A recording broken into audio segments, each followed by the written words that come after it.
three ways to promote gait analysis services. I know Doug has some really good news for us on how that RunDNA technology is being used for gait analysis as well. Anything you'd like to say in the intro here, Doug? Yeah, it's exciting time.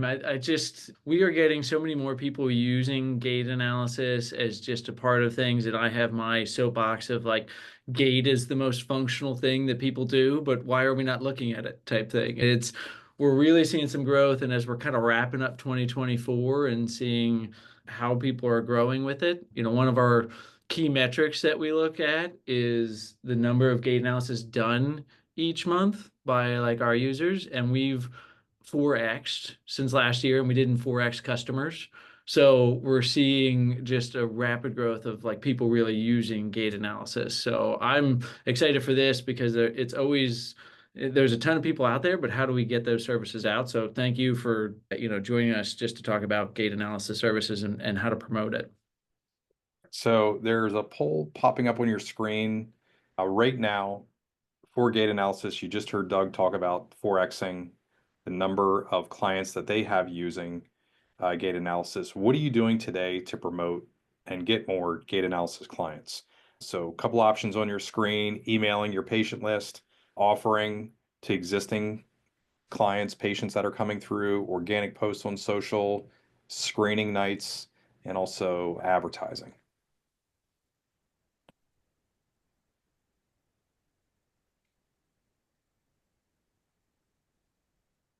And Doug, just this is a question for you. I know we were Yeah. talking about screen nights. What's the most Yeah. common way that you see those being promoted? To be for the running side of things, getting to the coaches is the biggest thing. The coaches, and we actually had a really good one this year that was led by the team captain.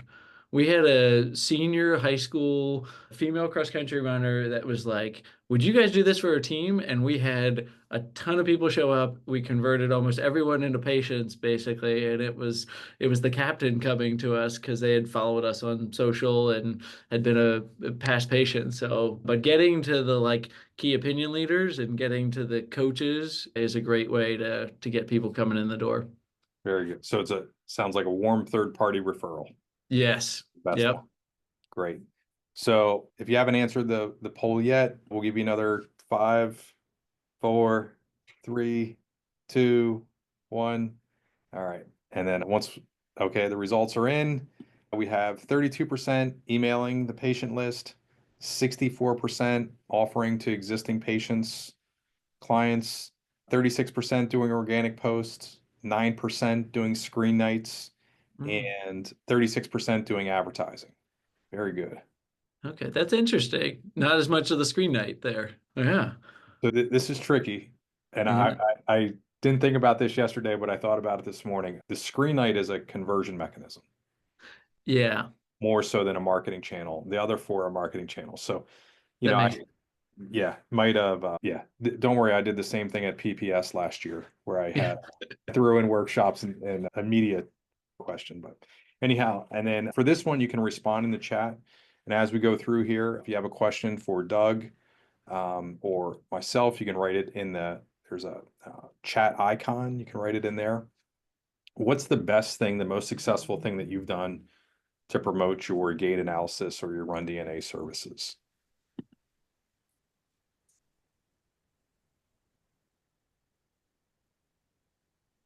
Partnered up with running coaches. That sounds familiar. Awesome. Yeah. That's Leslie. Yeah.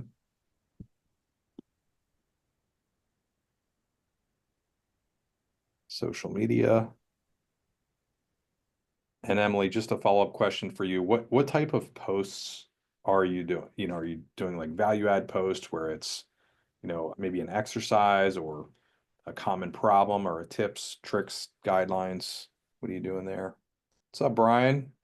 Brian Jocelyn, local running store. Gregory, Instagram reels and setting up a booth at local races. Awesome.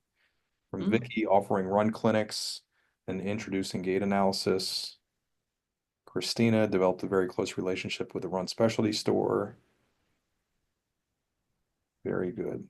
Matt running seasonal sales. Nikki also social media post. Business pitch competitions. What does that mean, David? Do you know what that means, Doug? I don't know. I was interested by that one just to see what that was. I mean, community awareness, maybe getting out in front of the local community. I'd love to hear more about that, David. Yeah. Emily, Instagram post with gait analysis announcement packages available. Very good. So we're active. So a couple things here. Make sure, yeah, just this is really a reminder for me, turning my phone off. Great. You want to make sure you have something to write on and write with as well. And yeah, looks like just from the poll in the chat, everybody's on here.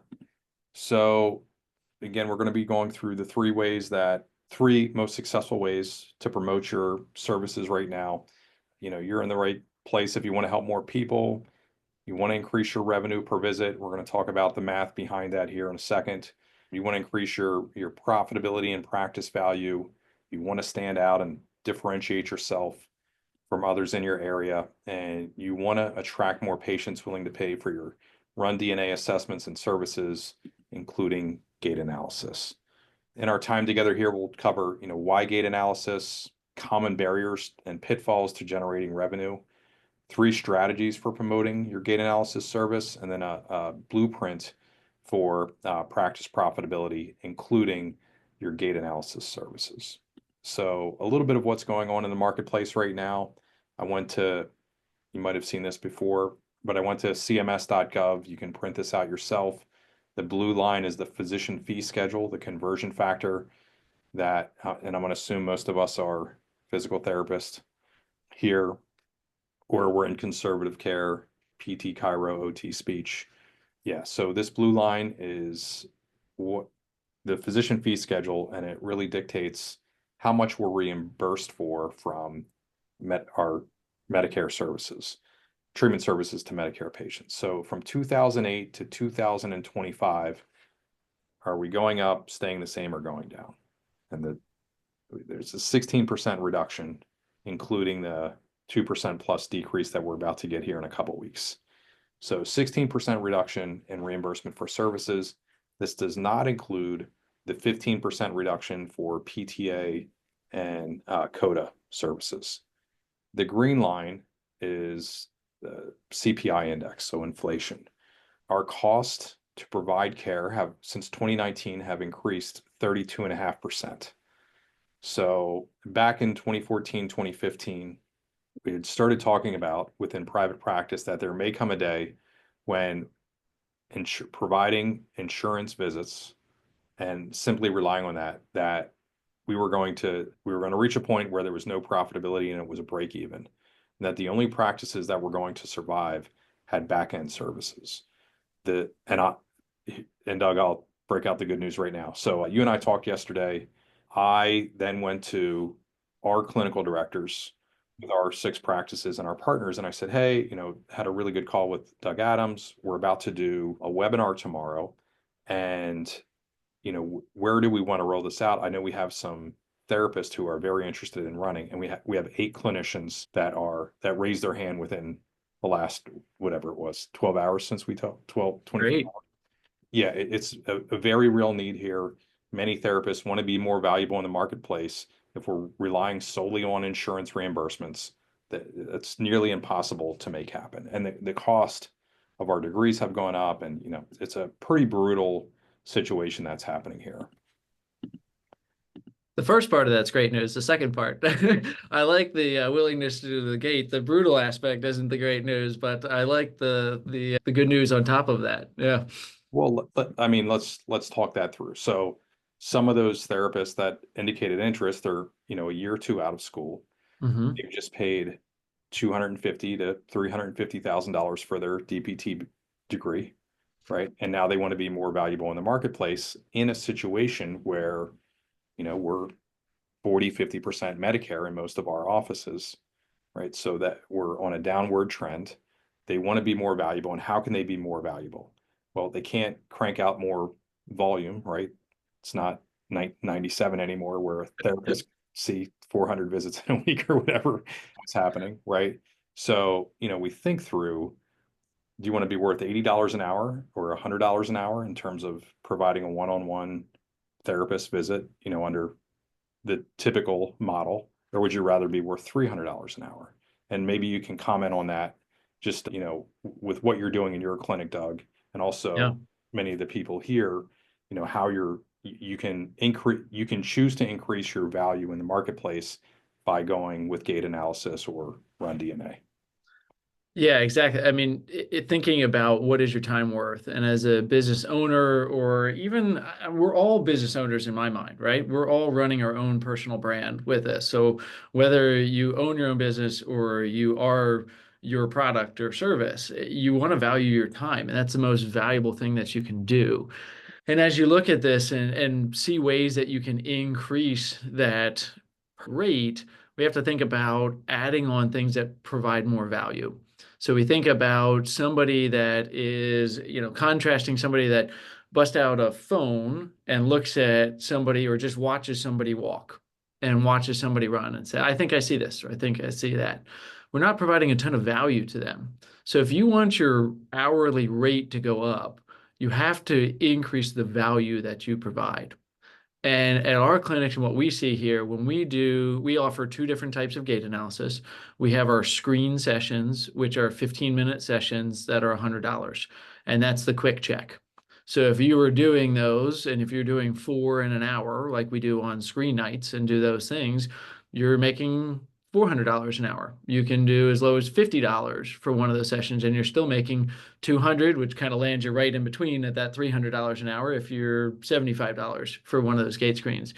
Or if we do our more full gait analysis, we're charging $500 for some of those gait analysis. It's the level of value that you're providing that determines what your hourly rate is. So if you want your rate to go up, you have to think about, how am I providing more value to my clients in this that is something that solves a significant problem that people are willing to pay for. Love it.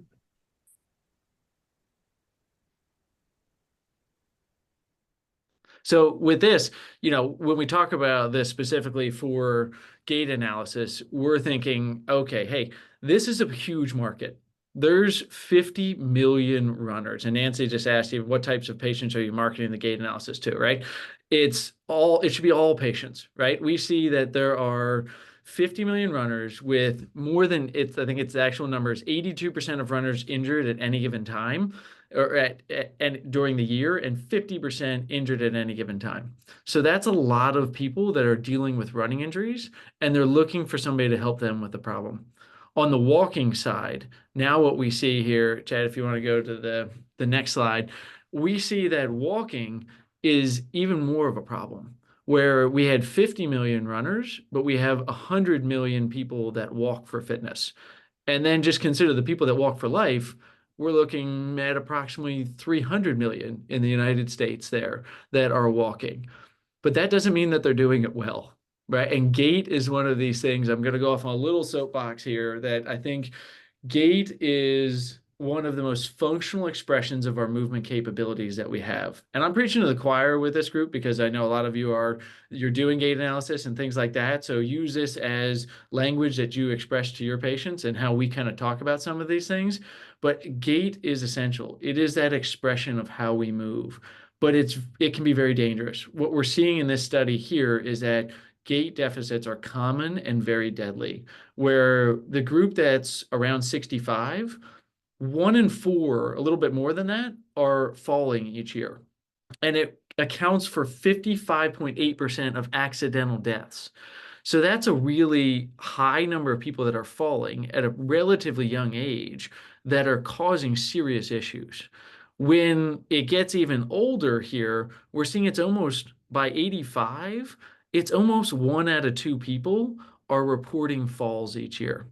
And gait, initiation of gait, stopping gait, those are critical factors in falls. And we really need to be understanding who's at risk. But importantly, we need to be looking at why they're at risk. So Chad, if you go to the next one, I mean, this is what RunDNA is all about here, right? We have this mission of 100 Happy Healthy, where we want people to get the most out of the activities that they love, running, walking, whatever they're doing here. We want them to get the max benefit.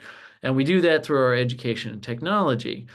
And the people that really go all in with it, it's because results matter to them. Chad and I were talking yesterday about fall screens and looking at some of this stuff. And there's some great tests out there like tug, there's all these balance tests, and we see there's sit to stands and different values that we can look at. Those things tell us who is at risk. What we really want to understand is why are they at risk and what can we do about it?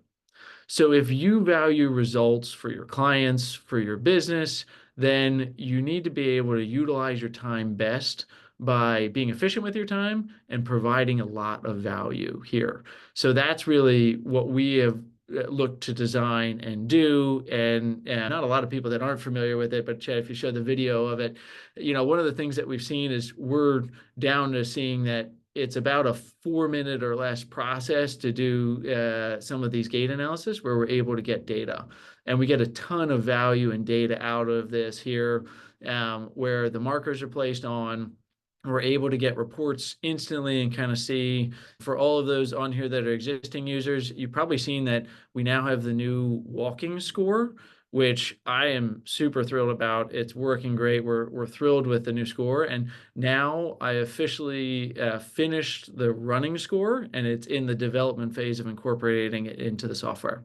So that gives you the ability to simplify data and focus on what you do so that you can just focus on results with clients as opposed to figuring out how to get the data and what do you do with it once it's there. So I think Gait, when we go back to Chad's slide about, and you don't have to go back there, Chad, but just kind of referencing back to it, saying we're seeing that people are having this, we're on the wrong side of that graph right now, right? We are at 2024, we have crossed that threshold. And if we want to add value, if we want to increase our hourly rate, we have to be more valuable. We have to utilize our knowledge, our technology, our understanding of how to get results, and it has to be relatable back to what the client is doing.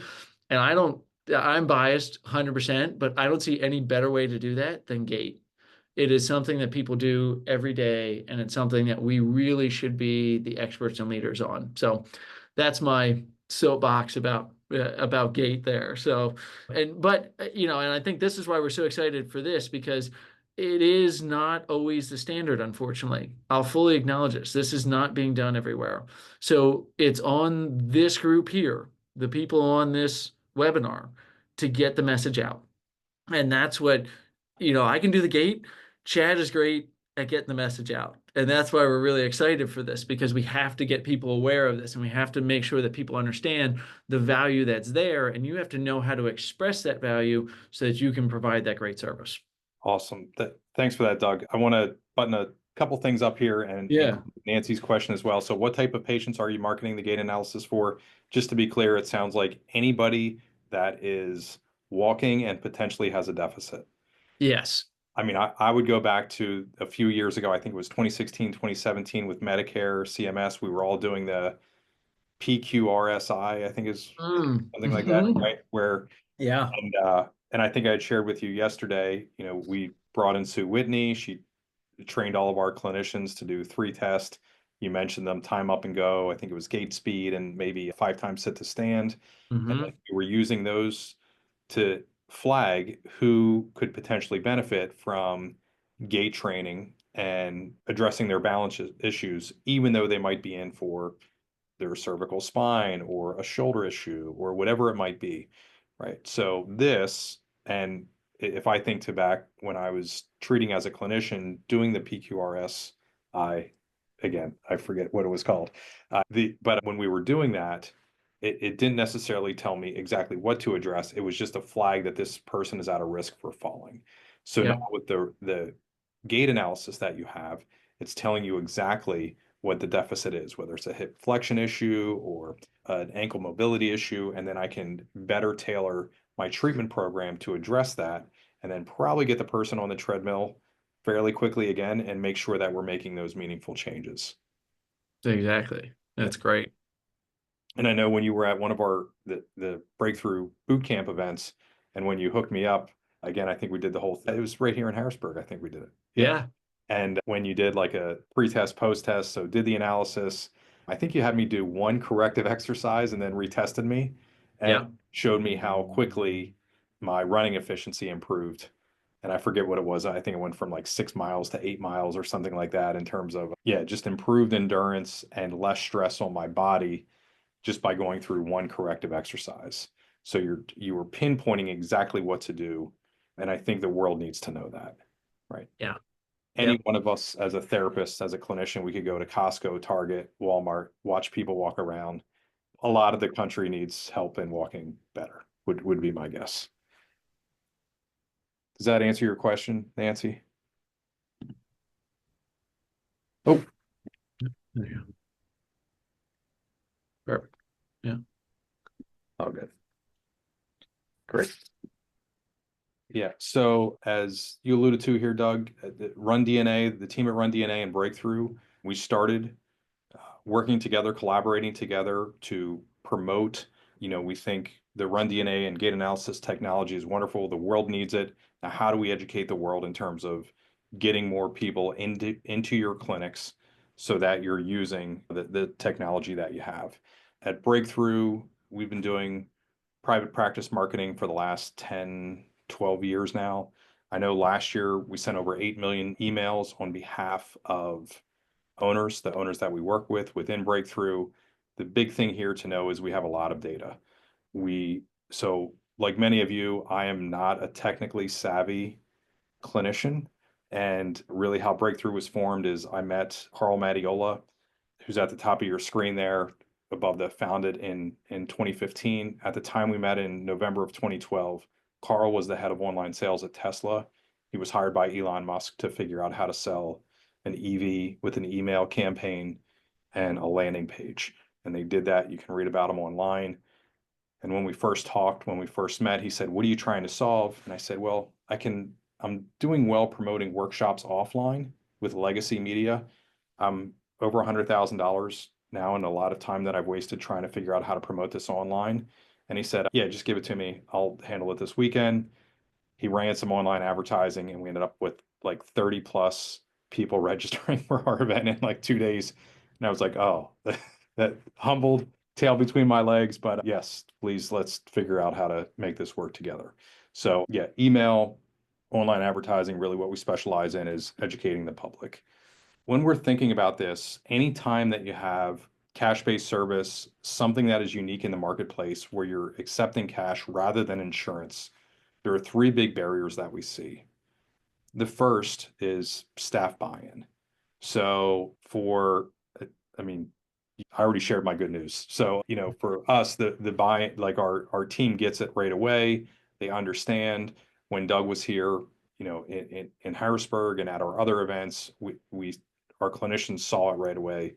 I can tell you just from rolling out the cash-based services unsuccessfully, the easiest thing to do is get people hooked up, right? So in our case, I had really a demo. It was a friend's daughter who was having some running trouble. Doug hooked her up, put her through the gait analysis, the RunDNA. We identified some problems. We ended up ordering some additional testing, and our staff got to participate in that journey right away and saw what the technology could do.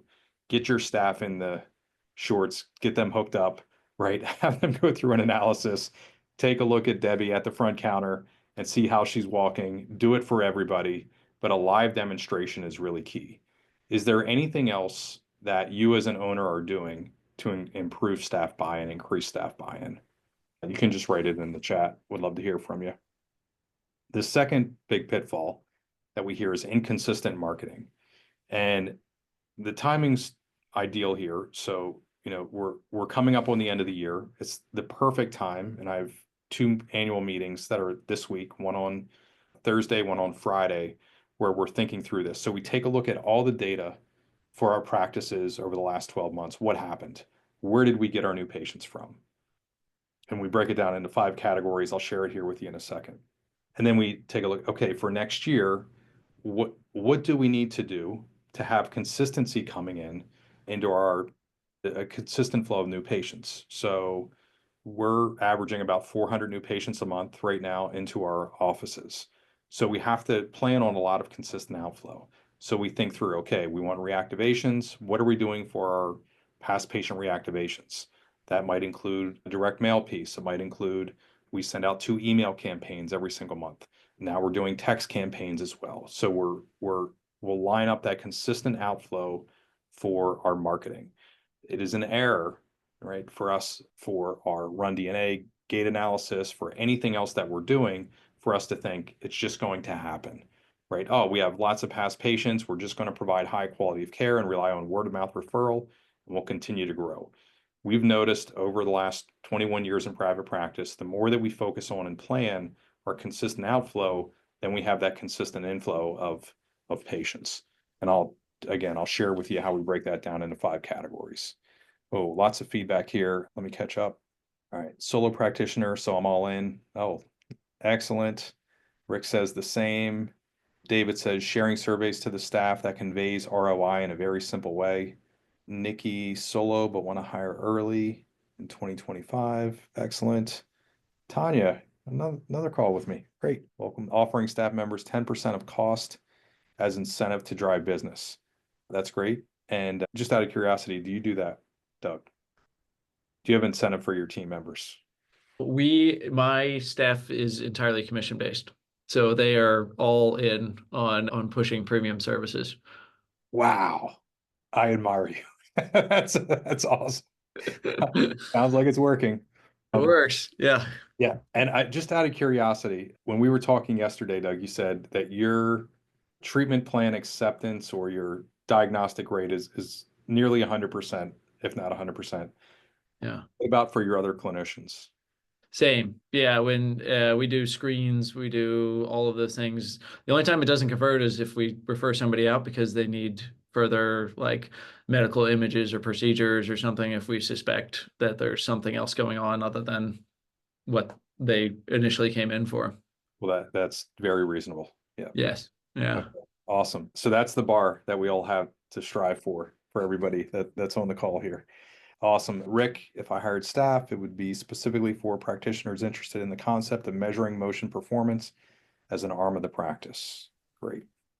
And I'll say, Rick, a lot of people, we're starting to see that more, especially with the walking gait, having people that are specifically, they're doing that. A lot of companies are utilizing athletic trainers, physical therapy assistants, exercise scientists, and physiologists. They're utilizing those staff to be running the motion analysis. And then the information goes in to the providers just to be able to understand kind of how to make it operationally efficient. So that is something we're seeing fairly often that way. And then we started to segue into this a little bit, but my patients won't buy it. Um, Oddly, I don't hear that from RunDNA owners nearly as much as I hear it from other um, treatment technologies. I don't know why that is, but I love it. Yeah, so what we will, and I'll just give you a bell curve way of how we think about this. So we have, I'm going to call it 52 clinicians right now. 8 of them have expressed interest in RunDNA and gait analysis. We will proceed forward with those 8. And oh, I just lost Doug there for a second. You still there, Doug? Yep, I'm still here. Sorry. Okay, all Just a good. little. Yeah. No worries. So we will proceed forward with those 8. So they've already indicated an interest that this is how they want to provide more value. Usually what will happen here is if a clinician's proceeding along and they start diagnosing the wallet, then that's where we get into some trouble. And we teach a very straightforward way for them to make a recommendation and ask. The other thing that we've done to combat this, where it's a problem and we can see it in the numbers and the metrics, is we will have clinicians shadow each other and it comes out right away. So anytime that they have lower confidence in, their recommendations, if I'm the therapist and Doug is the patient in front of me and we have an exchange and I say, well, I think maybe what you could do is this, or you know, it, if you think you can afford it or something ridiculous. And I know it sounds very obtuse to be saying that right now. I hear that. I hear it in the clinics and also in, observing other clinics as well. So anytime that we're not making a positive recommendation and acting as the authority, celebrity, licensed expert that we are, that can be an issue. And it typically remedies just when you have 2 clinicians listening to and coaching, supporting each other. So we'll pair them up and do that. But usually it's a clinician viewpoint, not a patient viewpoint. We're much more likely to be the barrier than the patient. actually is. And we have seen this. I mean, we've seen people selling $10,000 cash-based packages at a very high rate. Doug is telling you that, that his close rates are very high. And what's the hourly rate that you're striving for and your clinicians, Doug? Yeah, so our baseline is $200 an hour, and then there's additional like technology surcharges based on the service there. Cool. All right. And then Brian is asking you a tough question in the chat there. I texted him offline there. Yeah, Okay. just kind of saying what that is there. But it has to work for your business, and you have to like determining your commission rate is largely based off of your fixed expenses and understanding what your cash flow will be.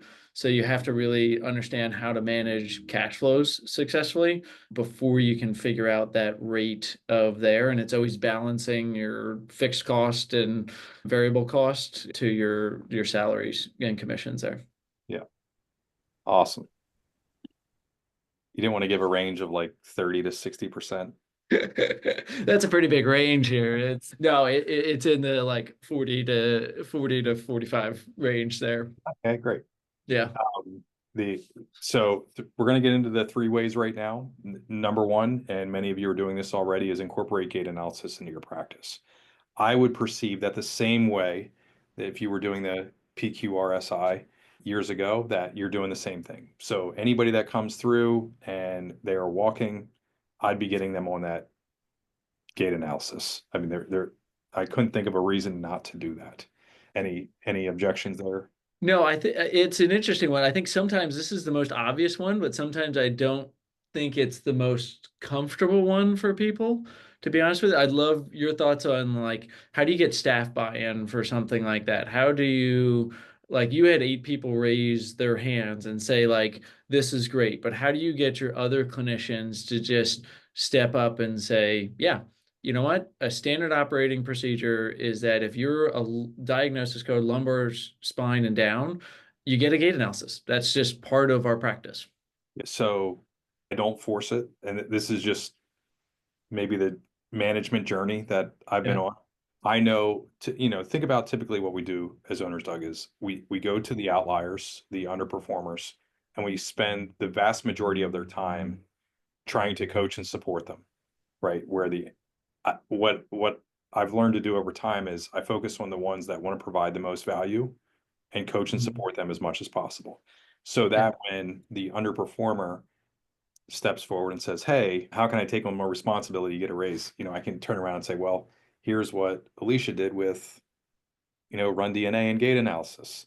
And then Yeah. this is what Sarah did with, laser or whatever other programs we had. This is what they did to improve their value in the marketplace, their worth to the organization, and how they're making a bigger impact in our area. How do you want to do that?" Right. And I let them solve that problem rather than me just trying to navigate the salary conversations. Yeah, so it's really a pathway. Just I love what you said earlier on. It's a pathway for them to be more valuable in the community and within the practice as well.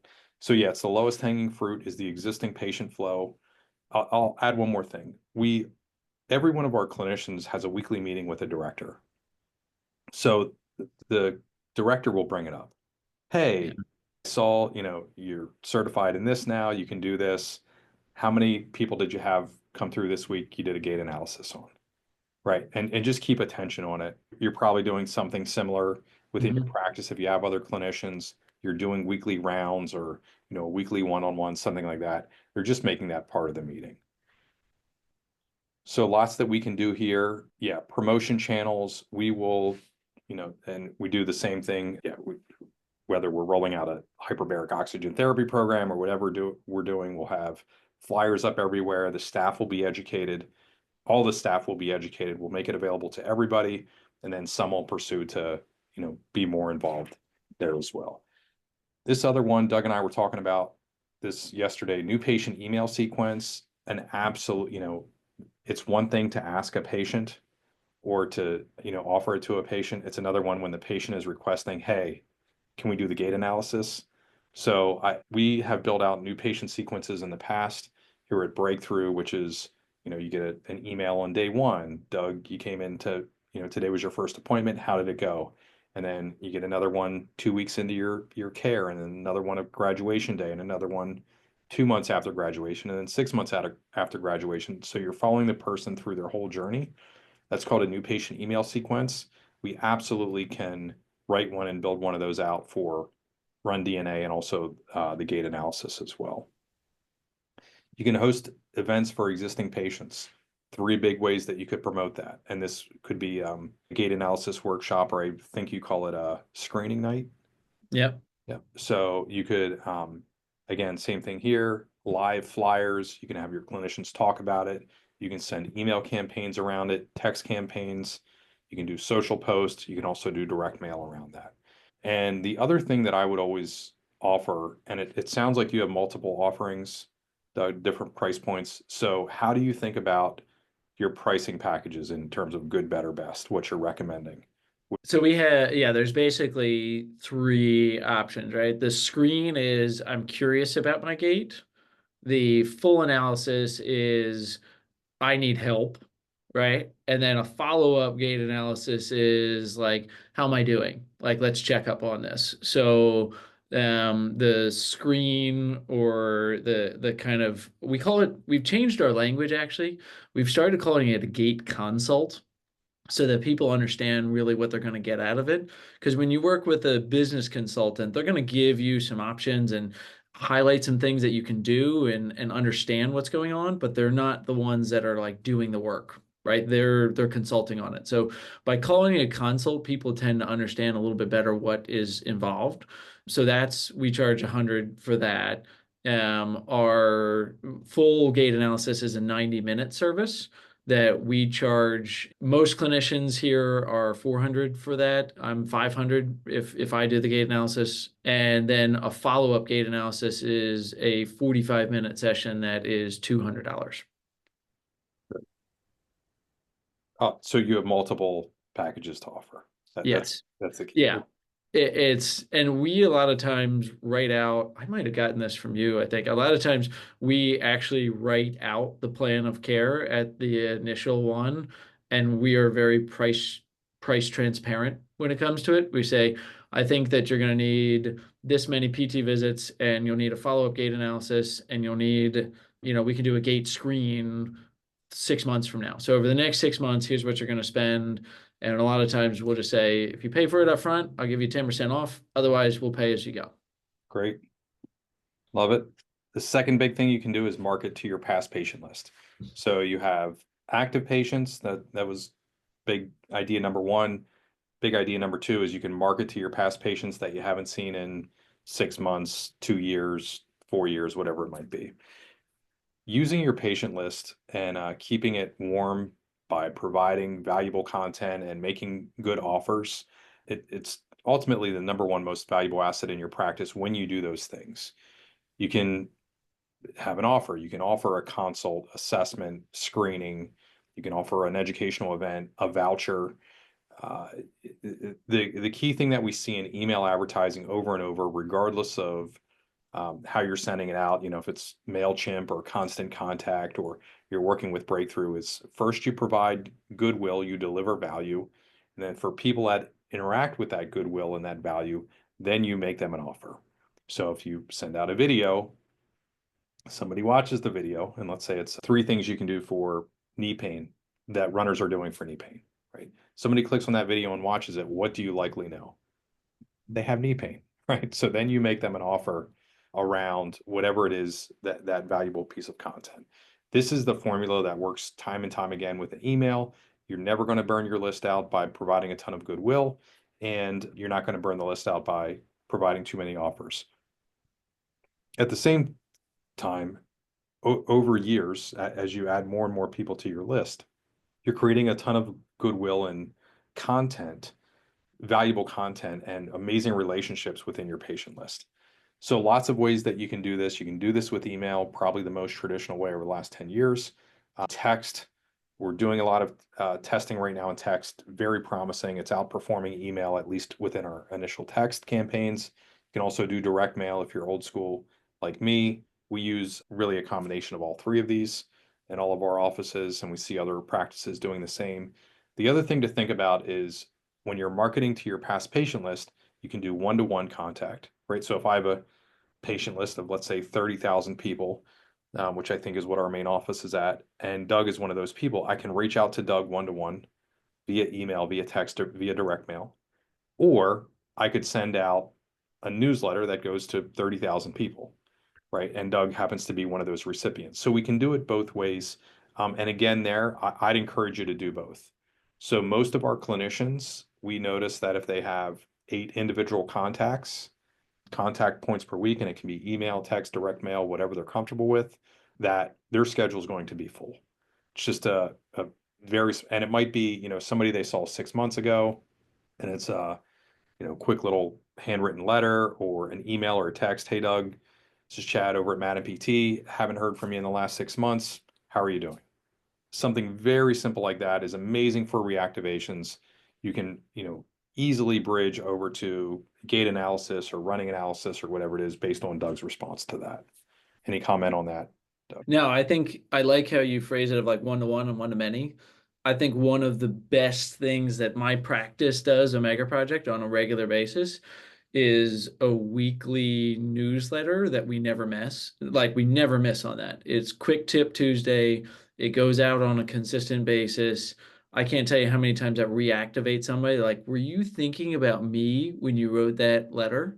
Like, was I your inspiration for the person that was talking about their, Achilles issue or their plantar fascia type pain? Like, that gets people incorporate with you because you need ways, and that's not a time for conversion or for selling, but it sometimes like it works that way. That's not when you're necessarily always trying to convert, though. Very rarely do you do it in that, but I think it's really important to have that one to many, but the one to one is where you're going to see a little bit more of those conversions take place, and people are often missing one of those elements, and I think you need both. Exactly. Yeah. So campaigns that are working. So we've again worked with Doug and the RunDNA team. Right now, direct offers that we have in market, 50% off Helix 3D gait analysis, which is the RunDNA technology, the gait analysis launch sequence, and then a walking sequence as well. At Breakthrough, when you're a Breakthrough member, there's a huge drop down menu of all the email campaigns we have available. Lots of direct offers in there. It's the lowest hanging fruit. If you're providing long-term valuable content, every once in a while you can sprinkle in a direct offer and have a lot of people take you up on that. Third, big number three, and I see the chat here. I want to make sure we have time for that as well. Cold traffic marketing. So every once in a while, this just happened with one of our directors, said, hey, why don't we run Facebook ads for this new service first? And I said, no, no, like we're going to go lowest hanging fruit to highest hanging fruit. Cold traffic marketing it's going to require the most time, money, and resources for you to nail. At Breakthrough, you might know us for this, and I shared the story of how that came to be. But what you might be missing is that when I had met Carl, we had already figured out past patient marketing. We had already figured out word of mouth, partners, everything else below that. So it was time for us to figure out cold traffic marketing specifically online. So we would never want to jump a step. I would always say, make sure you're getting, existing patient flow. If we cannot sell a service, an analysis, to somebody coming through an existing patient, we're never going to be able to do that with cold traffic marketing. So let's make sure we have our ducks in a row before we jump ahead. So what you want to think about doing, use patient education every once in a while. And I know with RunDNA, we will test a voucher and it will perform really well in the market for a month or two, but then it'll fairly quickly fatigue. This happens every time, and we get super excited about it as owners, and we think we're going to be able to run vouchers forever and ever and ever. They typically fatigue very quickly because we're just kind of scraping the cream off the top. That's really what you're doing in the marketplace. What's much better is when you're doing patient education. That is what wins long term. So if I had a 12-month marketing calendar, I might be thinking 10 or 11 months I'm using patient education for cold traffic marketing, and then once or twice a year I'm going to do a direct offer, a voucher type offer. Marketing, if you think about the definition of it, it's really how you're positioning yourself and your services against any other treatment option, assessment option that the patient has available. I would think about using online plus offline media. It's the recipe often that you are in somebody's mailbox with direct mail, and then they see you on Facebook on their phone or Instagram or whatever it might be, and they'll say, I see you everywhere.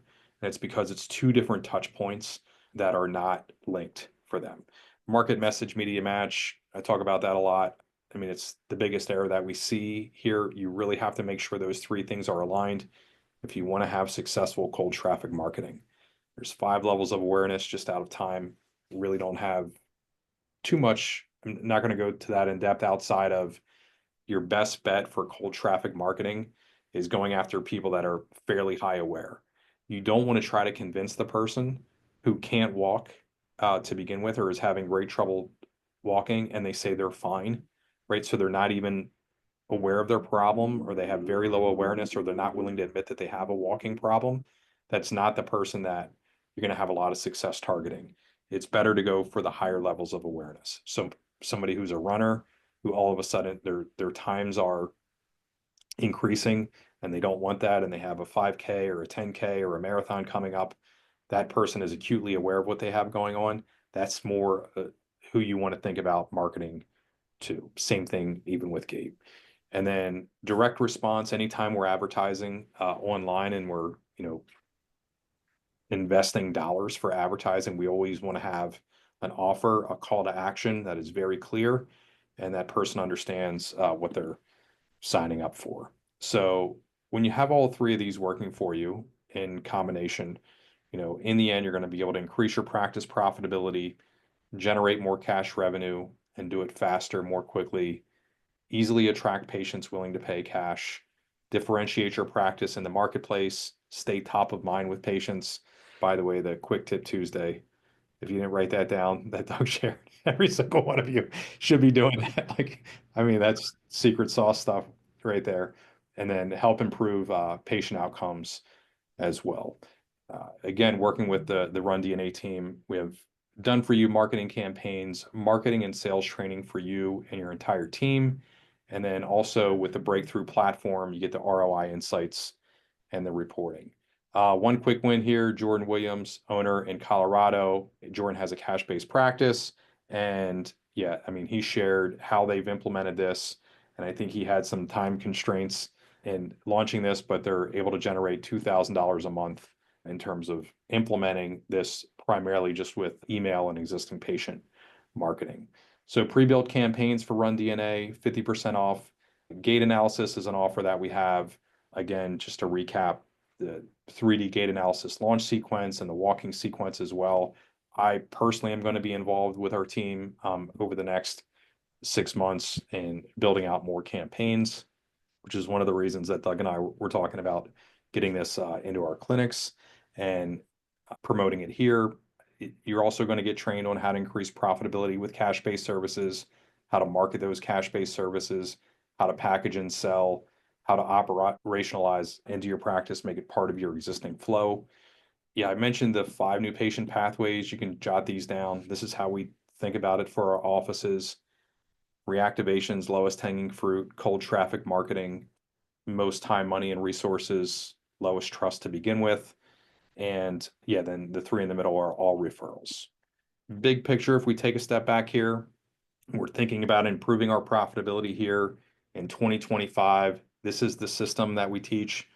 It's off of the Jim Collins flywheel concept in the beginning, and this is really what we do with patients as well.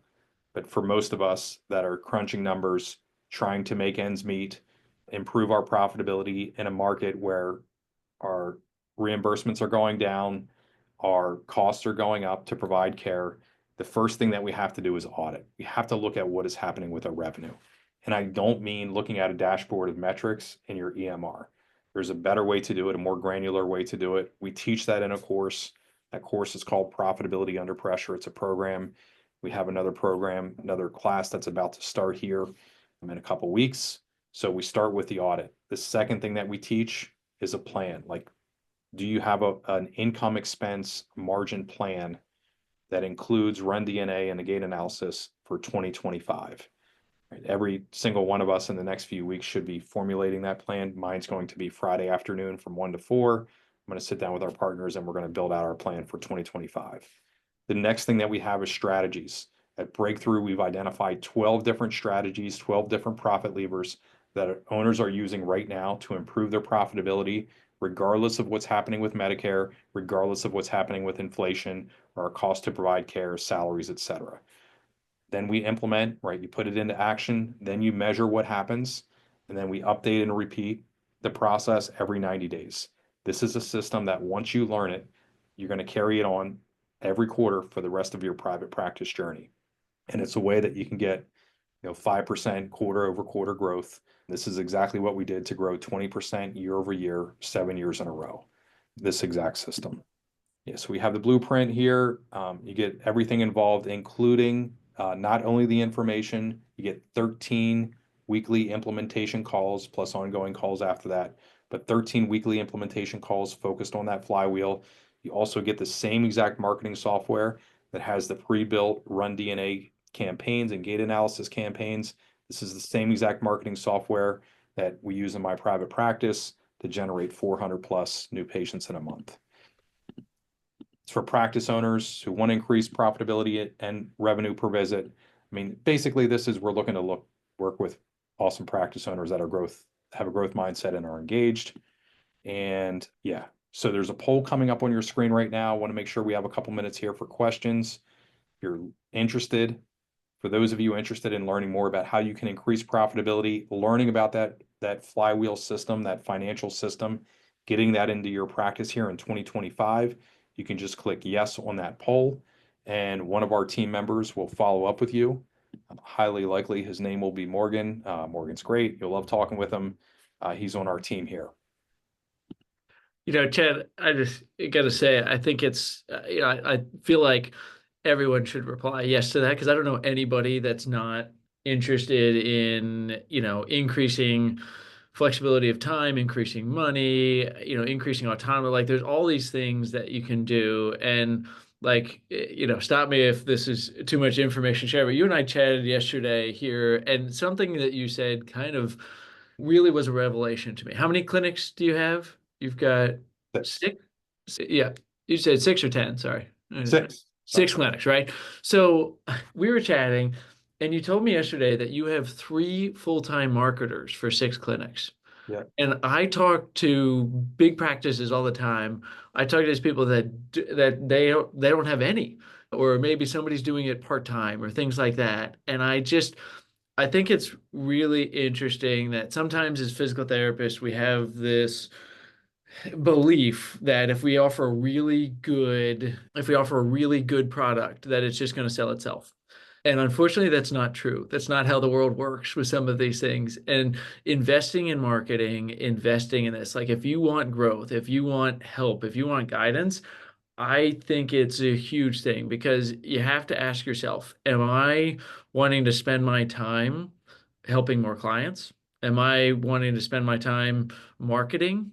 And if you're not, like, that's not a bad thing. It just means you need to find another way to get it done, because you can't just not market and expect to get the results and say, well, I'll just put another Instagram post out or two, or I'll just do this. Like, hire the professionals. If you want to see true growth, that is the key. Is just like you brought on Carl because you wanted to get more people in, and he got 30 people in a weekend. It's like he was digital. The formula for when the people are in the door, and then it's like, but he knows how to get them in. So you have to rely on people that they think about this day and night. And if you're not thinking about marketing on your drive home from work, then you should have somebody that is thinking about marketing your business for you on their drive home. And I think that's crucial.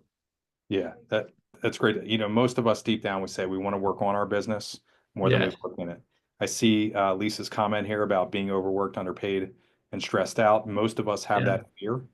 And what we typically do is, so we have to be able to take a step back out of our business and actually work on it and learn how to do that. Most of us don't know how to Yeah. do it. We went to school, we earned a degree, we took our license exam, now we're out there practicing, and we don't understand how to build a financial system. We know that we need systems and we say it, but we don't know how to do it. We say that we need marketing systems, but other than an organic post, which most of us can do, or an occasional email, most of us aren't investing in how to learn how to do that consistently so we get that consistent inflow in the future. And it's the same thing with personnel. I'm looking at the ads that we're putting out as a community. Yes, I know there's a glut of, we don't have a lot of clinicians to hire right now.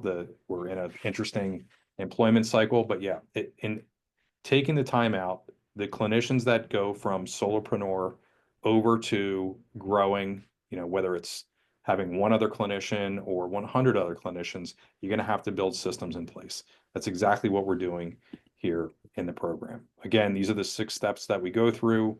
We show you the how to. There's a ton of content. I could exit and show you here if we have time. The other thing that you can do is go to getbreakthrough.com/apply. There's a short form. It might be 10 questions. It'll take you about 2 minutes to fill out. But what we're doing here is we only work with private practice owners. You're going to talk with a member of the team, and we're going to make sure that the program is right for you. They'll give you all the details on that. There is a bonus for those who apply today, how to implement cash-based services.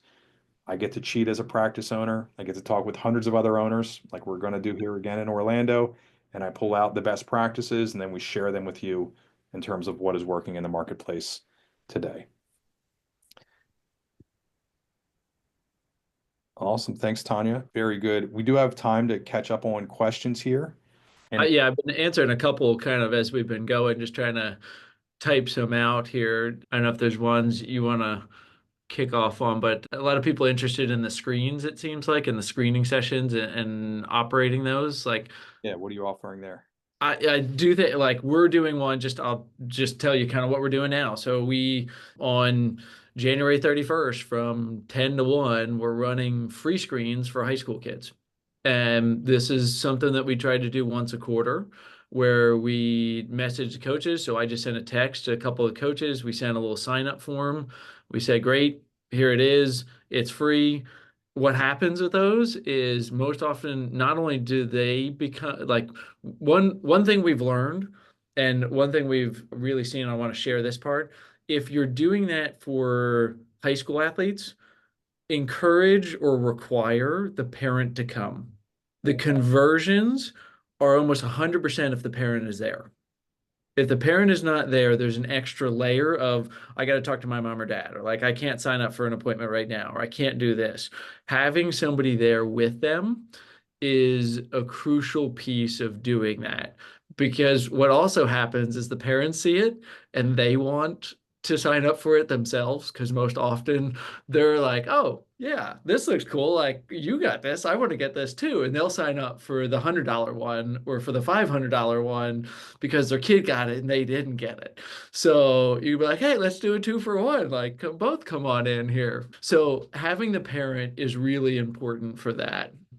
And it's really valuable, the screens, because a lot of this, and this isn't, I'm more the Gait guy, right? But my marketing knowledge and experience is like the formula is give, give, give, give, give, give, give, ask, right? So if you follow that formula and you're a valuable part of the community, when you ask, people will come. And that's, I think, an important part of it. That's how we use the screens too. I can't believe you said that. I had a meeting this morning with our marketing team, and I think I said 3 gives, but You say good. yeah, Yeah. you beat me. Yeah. That's great. That's why you're the marketer. I wait till like 13 or 14 gives. Yeah. Yeah, I almost got off on a tangent there with YouTube, but Hannah asked, how's Breakthrough change? Hey, Hannah, how you doing? Changed since I was using it back then. So I'm going to go to beginning of 2020. One thing, we brought in the former head of Facebook marketing.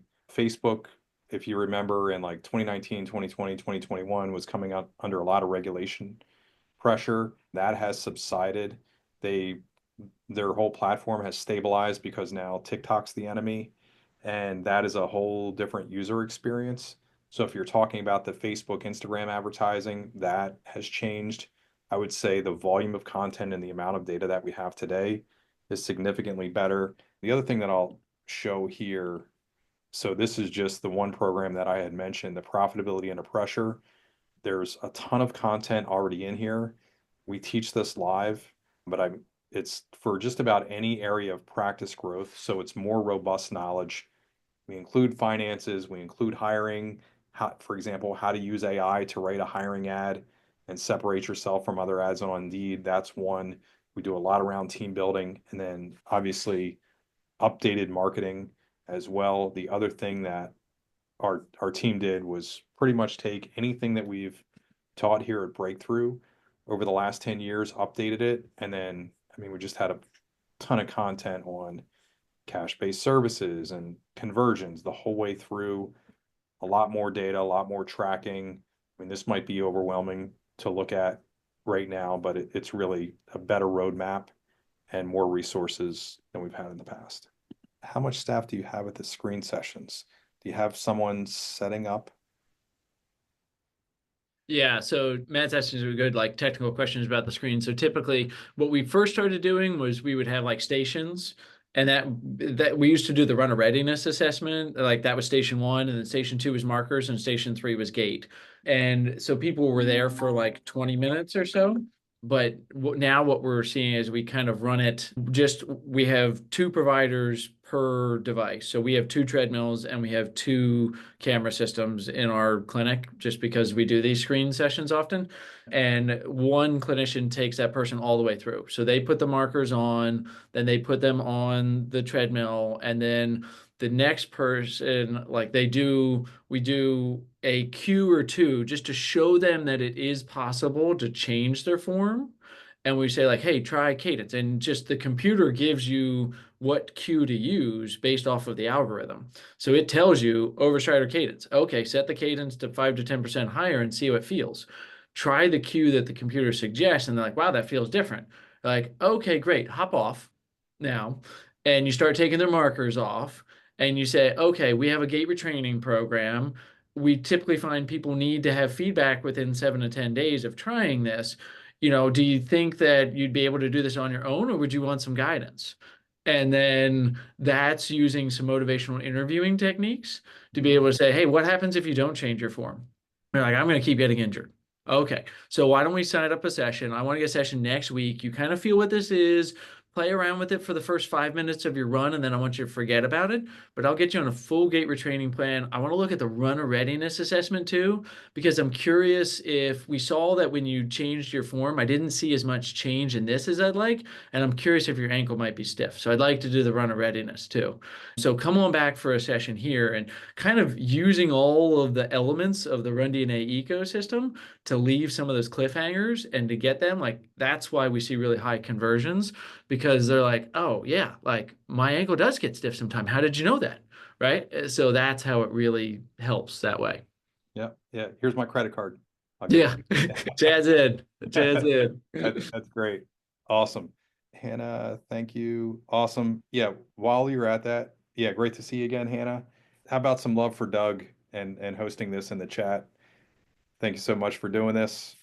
It's a love for Chad. Thank you for sharing this knowledge here. It's like it's such a crucial piece that I just think that we don't think is enough as clinicians. The marketing, the business operations, and I think you guys do a great job with it. I'm very impressed with Breakthrough and what you do. So I'm really appreciative of the partnership.